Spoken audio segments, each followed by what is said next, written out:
Assalamualaikum warahmatullahi wabarakatuh. Selamat datang di channel saya, Arlin Yuanita lagi. Oke, jadi saya dulu punya cita-cita nggak jelas ya, banyak. Dulu dokter itu bukan cita-cita tapi tersasar, kesasar. Jadi internet juga kesasar. Sempat pengen jadi apapun. Dan saya dulu hobi banget membaca. Pernah terbesit juga. Kayaknya kalau banyak membaca, ingin juga mungkin bisa nggak ya menjadi seorang penulis juga, tapi kalau nggak dipupuk kayaknya nggak. Nah, jadi saya ingin mengeksplor gimana sih supaya bisa menjadi seorang penulis, harus bagaimana. Kita ingin tahu prosesnya, nggak perlu yang misalnya mewawancara Hadini, Nur Hayati Dini yang bukunya udah ratusan ribuan, mungkin udah dicetak jutaan kopi, tapi kita perlu adalah prosesnya. Jadi itu yang mungkin bisa ditiru oleh teman-teman pemirsa dan juga buat anak-anaknya. Nanti kita tanya sama teman saya ya. Oke. Assalamualaikum warahmatullahi wabarakatuh. Selamat datang di channel saya, Arlin Yuanita. Siang ini saya mau ngobrol dengan seorang penulis di Wonosobo. Beliau adalah fisioterapis di Rumah Sakit Umum Daerah Sionegoro Wonosobo, dan saya ingin mengeksplor lebih banyak tentang kepenulisan. Yuk kenalan dulu. Ini dia. Nama lengkapnya siapa, Pak? Nama lengkapnya Sri Suryaning Tias. Biasanya dipanggil Bu Ning Tias. Terus nama pena saya sih Ning Tias El Zamzama. Oh, ya, iya. jadi nanti kalau ada lihat tulisan, kok ada tulisannya karya Ning Tias El Zamzama, itu berarti karya saya. Oh iya. Oke deh, kita mau tahu nih, kenapa sih akhirnya memutuskan untuk serius menulis? Sejak kapan sih mulai suka menulis? Saya sih dibilang suka menulis sejak tahun lalu ya, dokter ya. Baru? Iya, baru. Oh gitu, kira-kira puluhan tahun yang lalu. April 2020. Jadi momennya apa tuh Mas April? Momennya waktu itu memang kebetulan ada event ini. Ini nih. Nih, ya, ini ada event bikin buku bareng. BBB itu bikin buku bareng. Jadi di sini kita bikin buku bareng, terus ada mentoringnya dulu dokter sebelum bikin Jadi buku. pelatihan ya? Iya, pelatihan gitu. Nah, saya mulai tertarik karena mentornya memang keren ya waktu itu. Terus dia memang benar-benar memotivasi kita untuk menulis gitu ya. Udah, kita latihan menulis lewat di sini nih pertama saya. Ini buku pertama Waktu saya. itu pesertanya berapa orang? Pesertanya sekitar 100 sekian ya. Tapi nggak semua Nggak dimasuk semua, buku. nggak Jadi semua. yang juara-juara aja ya. Iya, betul sekali dokter. Terus sebelum menulis ini kan mestinya sudah ada waktu SMP apa SMA suka menulis apa gitu. Kalau iya benar dokter, kalau waktu SMP karena saya kebetulan mondok ya dan jauh kan dari orang tua, jadi ketika saya kangen atau mungkin ada kangen dengan orang tua, itu nanti saya biasanya menulis di buku diary. Terus kalau misalnya saya ada masalah dengan teman atau apapun itu saya selalu menuangkan dalam tulisan. Memang dulu saya juga suka sekali menulis. Waktu SMA juga menulis ya, tapi nggak nyangka juga kalau bakalan bikin buku kayak gini. Hanya iseng aja gitu dokter. Jadi dulu waktu pelajaran bahasa Indonesia menulis prosa tuh seneng banget pas itu. Iya. Iya, memang saya paling suka sih bahasa Indonesia ya, bahasa Inggris dan sejarah gitu. Jadi banyak tulisan-tulisan saya yang mengandung unsur-unsur sejarah. Sebenarnya menulis itu bisa jadi hobi yang diseriusi ya. Kalau Betul sekali dokter. banyak penulis yang mungkin nggak sengaja menemukan diri, atau sebetulnya menulis itu bisa diciptakan atau itu gifted, bakat, atau orang nggak berbakat bisa juga jadi penulis nggak sih?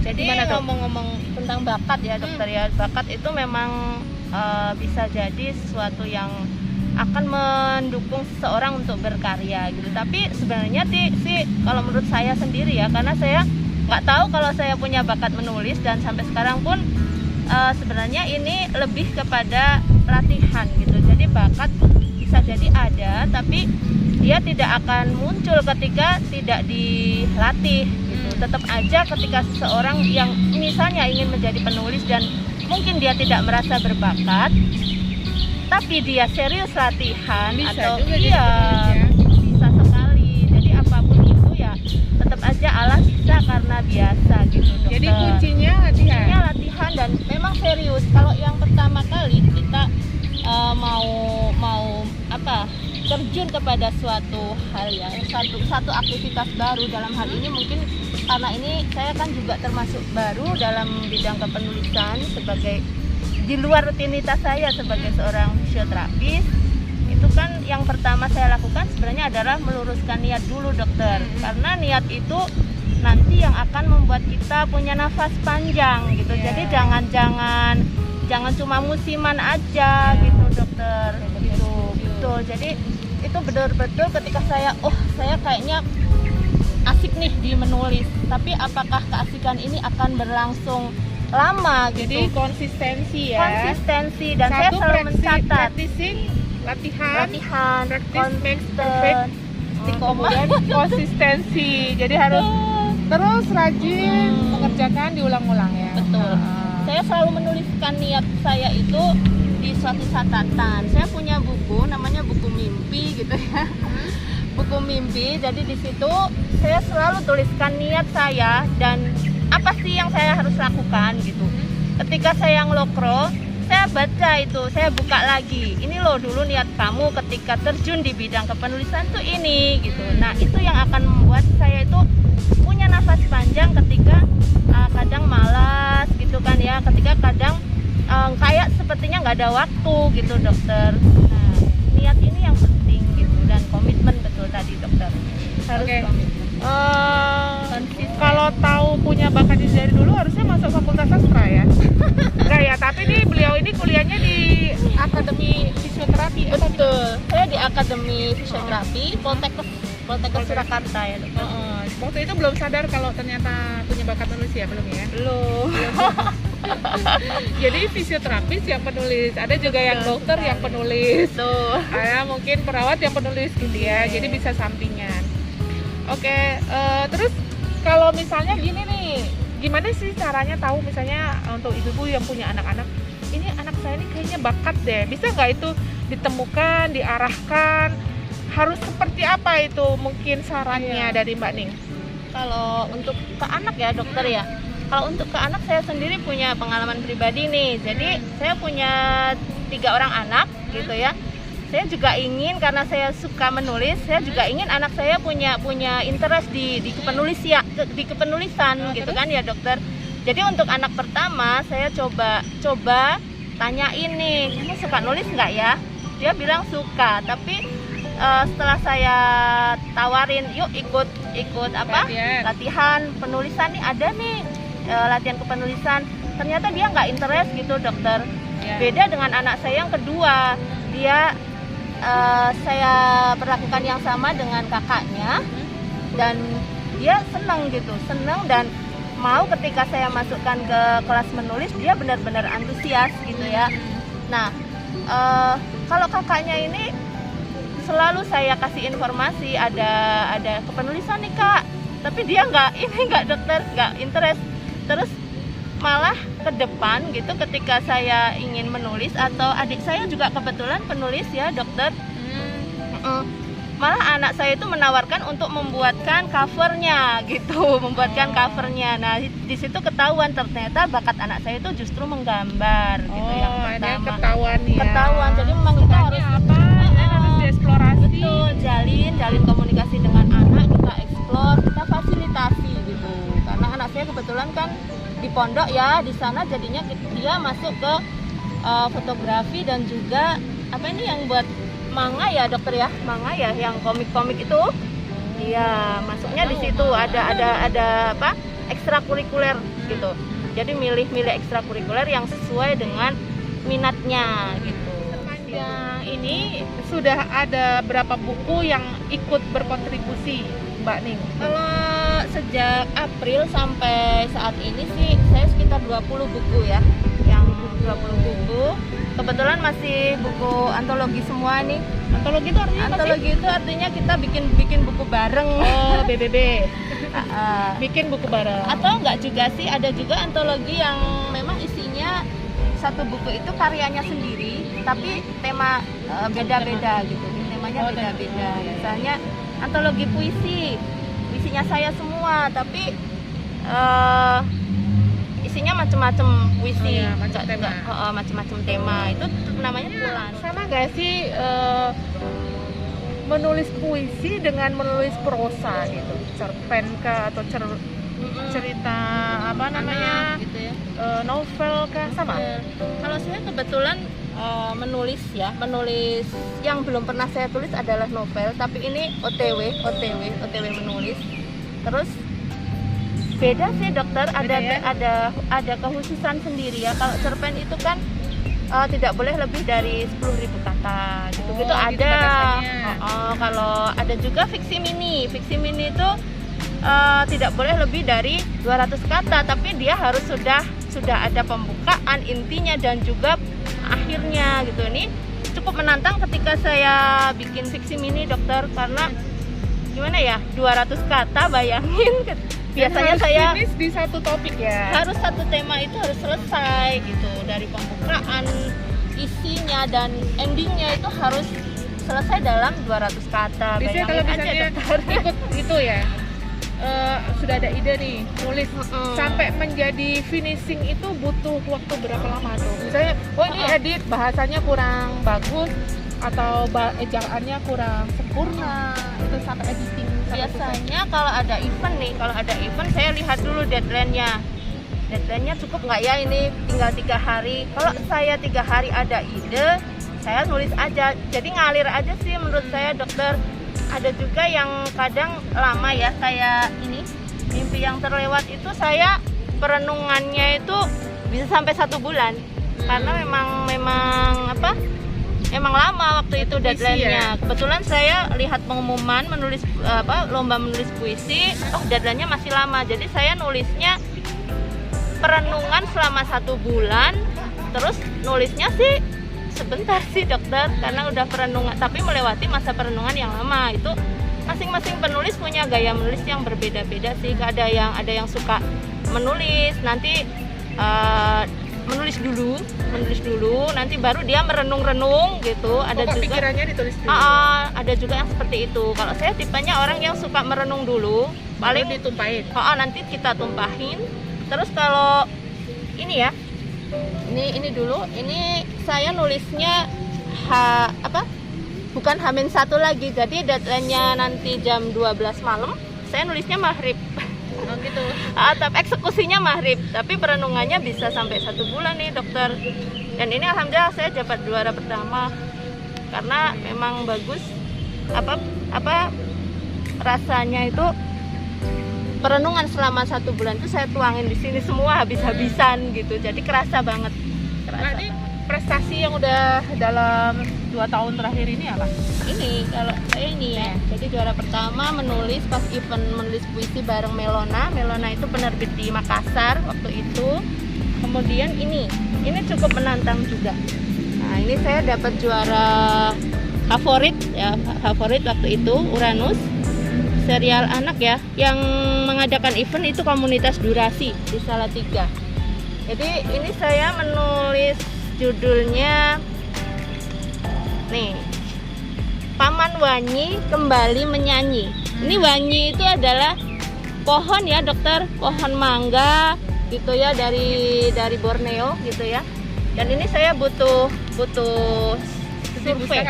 Iya, saya butuh survei agak lama ini. Ada pohon wanyi.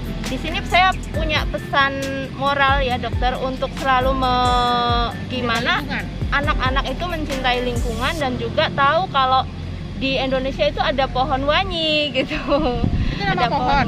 Iya, pohon, dan buahnya juga buah wanyi namanya. Itu dia masih masuk bangsa mangga, dokter. Jadi di Jawa nggak ada? Nggak ada. Di sana aja. Sana aja.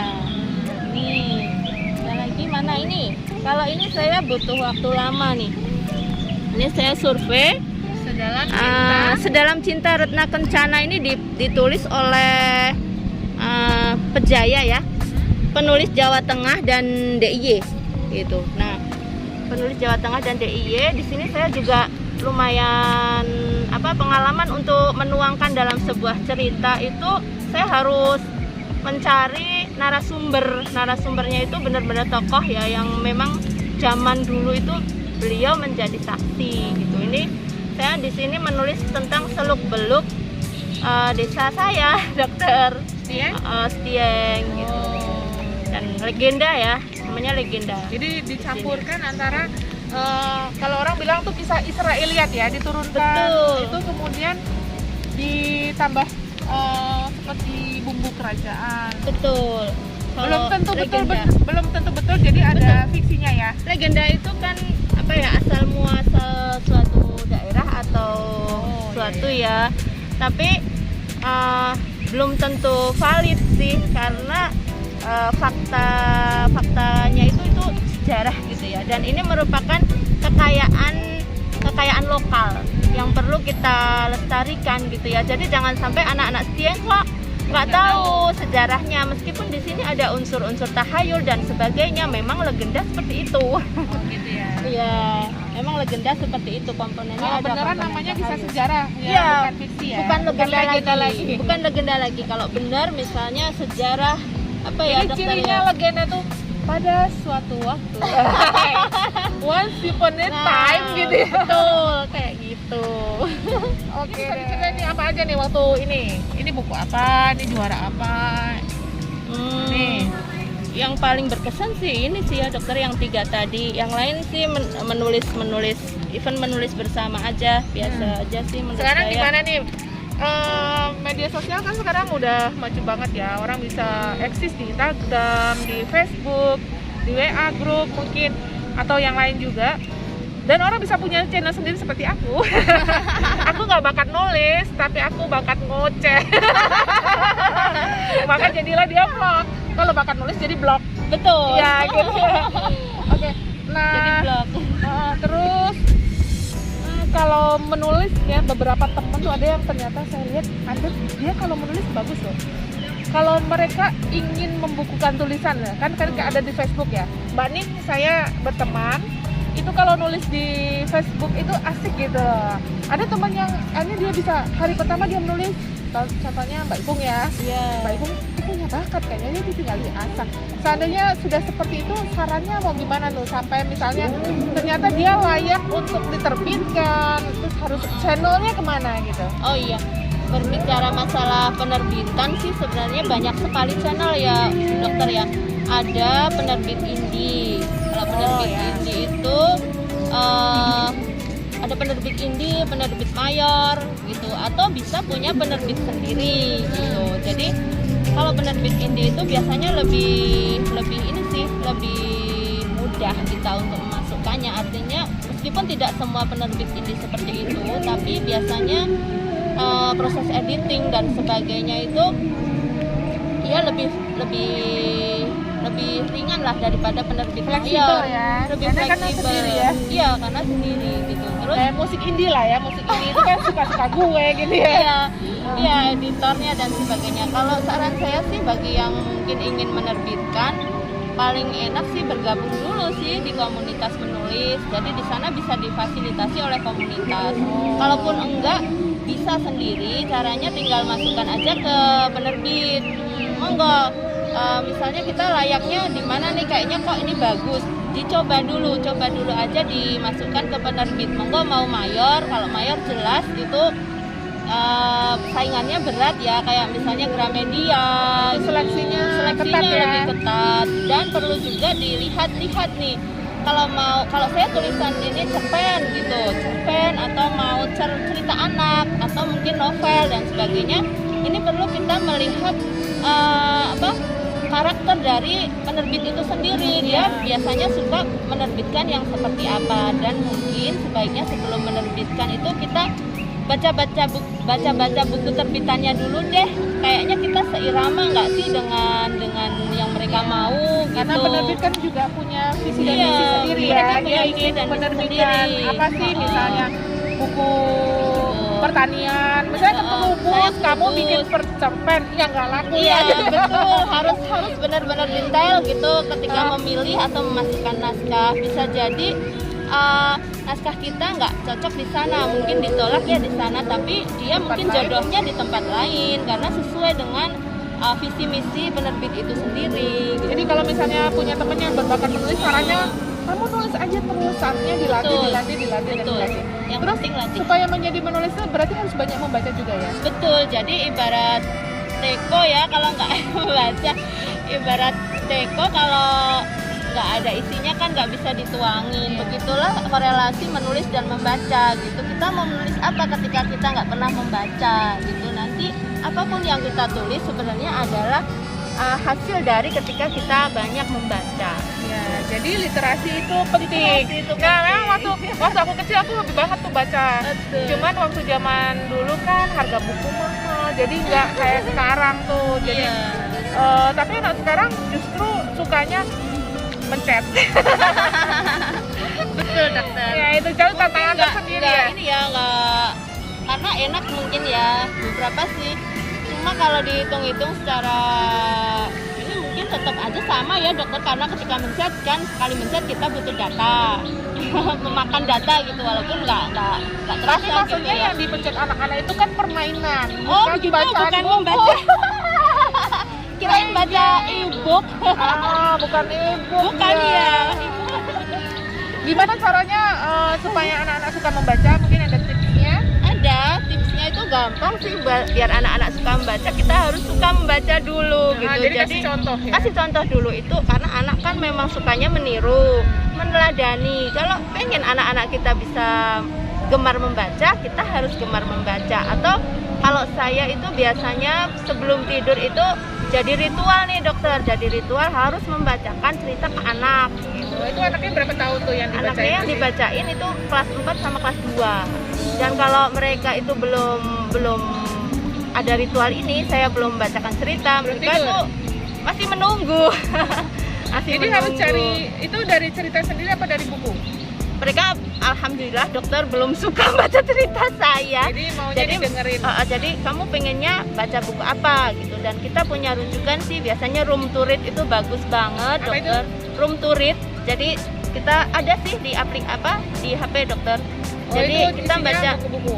itu buku, isinya buku-buku Cerita pendek cerita lah ya. anak semua dan Oh. fix book. Jadi Jadi tinggal ada ngambil di sana diceritain. diceritain, dan kita dengan bercerita dengan anak itu apa ya, ikatan batin kita dengan anak, bondingnya itu bisa lebih kuat, dan kita tuh nggak harus nasehatin gitu ya, dari cerita Jadi aja cerita itu udah anak udah langsung tahu, nggak usah kita nasehatin banyak-banyak dari cerita anak dan sebagainya. Kalau di room to read itu recommended banget dokter, karena apa ya, dia itu udah lewat penyaringan yang ketat ya, cukup ketat untuk bisa layak jadi buku referensi anak. Jadi misinya bagus ya untuk Iya. pendidikan karakter lewat buku ya. Betul, lewat buku, dan itu standar internasional dokter. Jadi kalau saya mendengar beberapa penulis yang sampai lolos ke room to read itu benar-benar Seleksinya duh ketat. gitu, seleksinya itu bisa sampai 30 kali revisi dan sebagainya.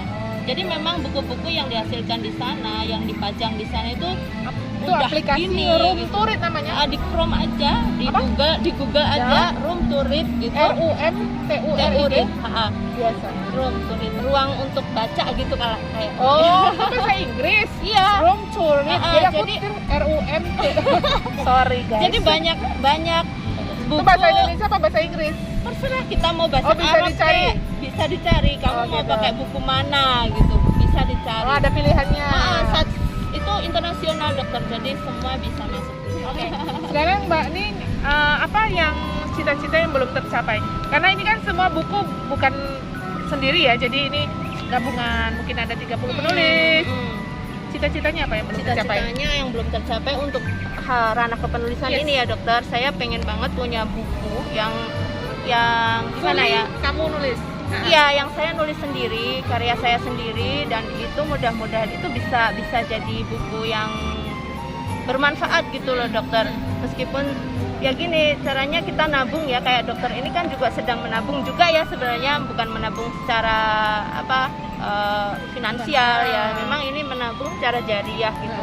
Jadi mungkin ketika saya sudah meninggal nanti, Masih ada buku-buku tinggalan saya, ini ya? karya ini yang masih bisa saya tinggalkan. Mungkin nama saya udah nggak ada yang tahu gitu, tapi ketika mereka baca buku ini, walaupun nggak mengenal saya dan mereka bisa mengambil manfaatnya, nah itu banget dokter yang pengen saya terus perjuangkan di Jadi ini situ. mau pengen satu buku yang Mbak Desi sendiri ada keinginan nulis biografi tokoh juga nggak?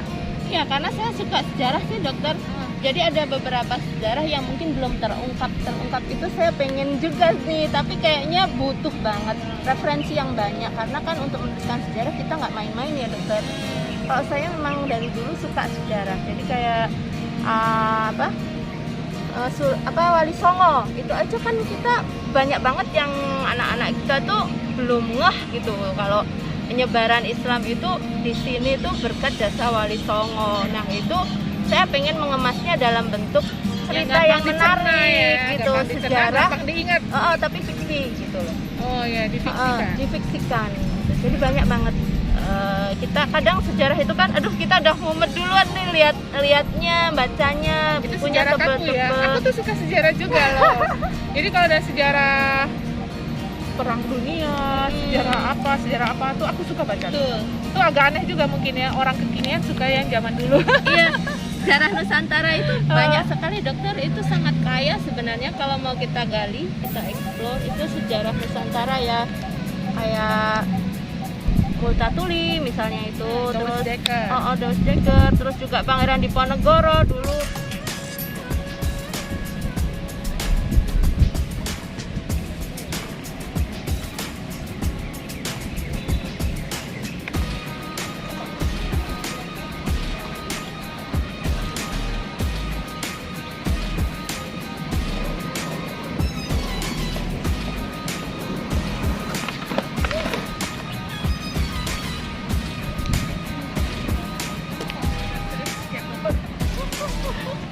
Oke guys, kita ini ada di alun-alun Wonosobo. Udah lihat di alun-alun sini?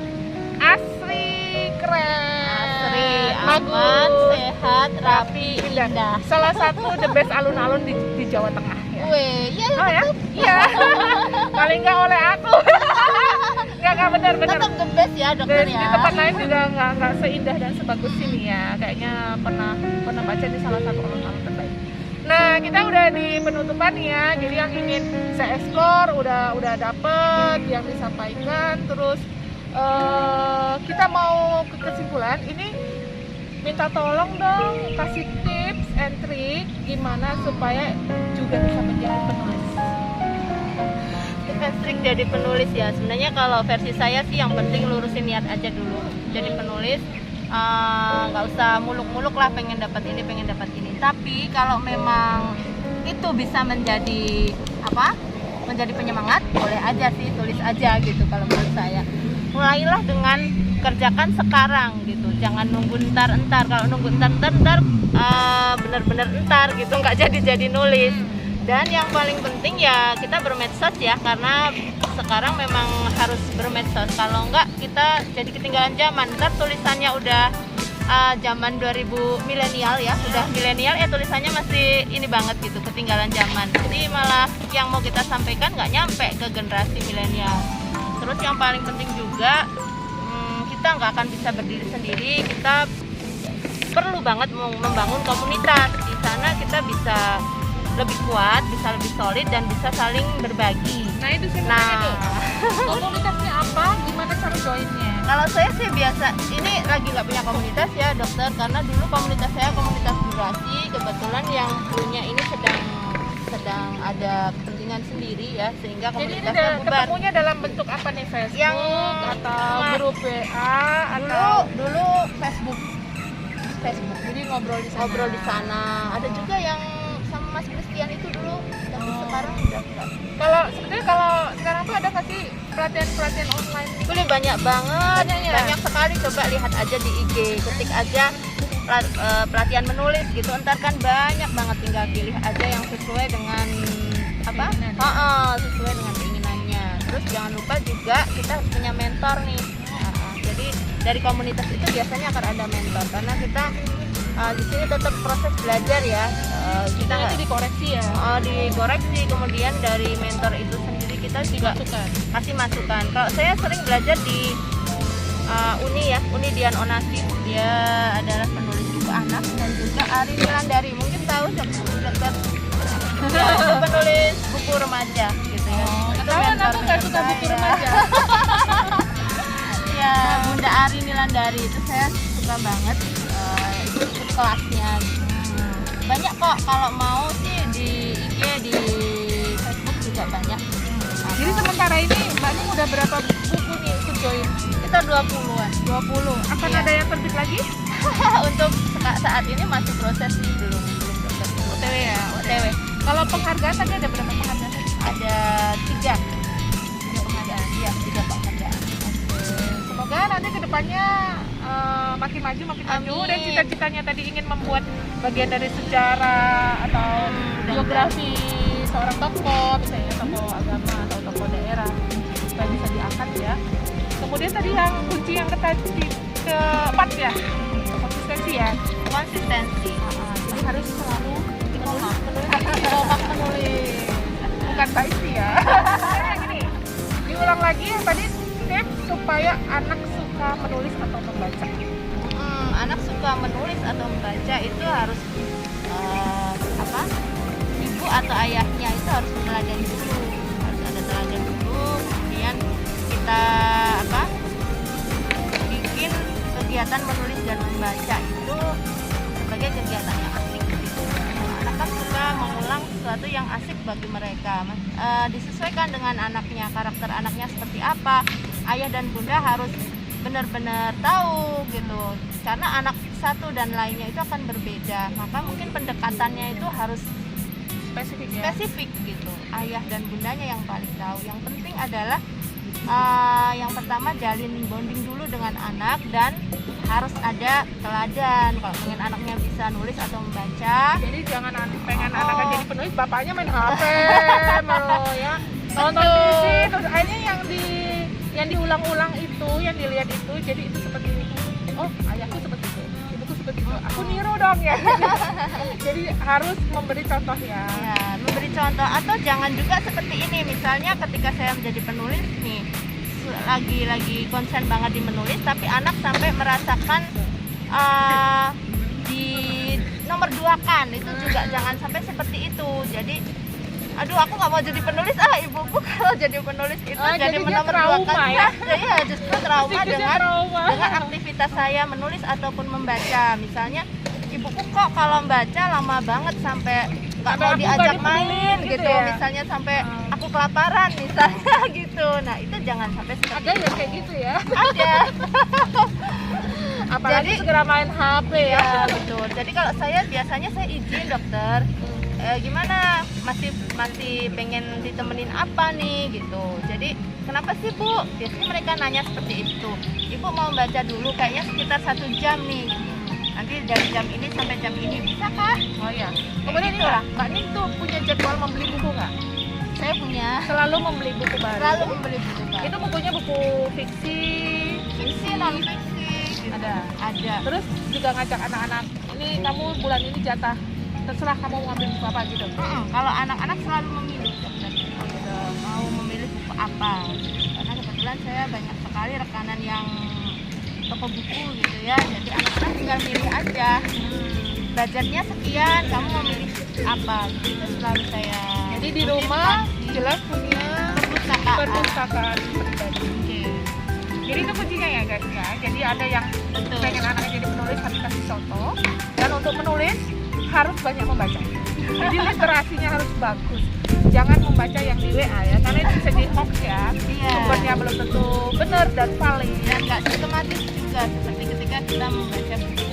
Ya, betul. Jadi kadang-kadang buku difilmkan itu saya suka nggak suka loh. Jadi pada waktu membaca buku itu saya punya imajinasi seperti ini. Begitu di film tuh kok jadi gini sih, beda sama imajinasi. Jadi aku nggak suka nonton filmnya. Oke deh, makasih banget nih Mbak Nih Iya, sama-sama, sudah kasih Dokter. tips and trik dan udah menyediakan waktu, udah kita repotin. Sebenarnya kita janjian udah lama guys. Iya. Tapi karena sesuatu dan hal, saya harus isoman 1 bulan. Beliau juga ternyata selesai isoman, beliau juga isoman. Jadi kita udah dapat gelar ya, LC ya. Iya, Lulus COVID satu kali aja ya. LC. Jangan 2 kali, jangan 3 kali, apalagi 4 kali. Udah cukup ya dokter ya. Ya. Oke deh, kita tutup ya. Wabillahi taufiq wal hidayah. Wassalamualaikum warahmatullahi wabarakatuh.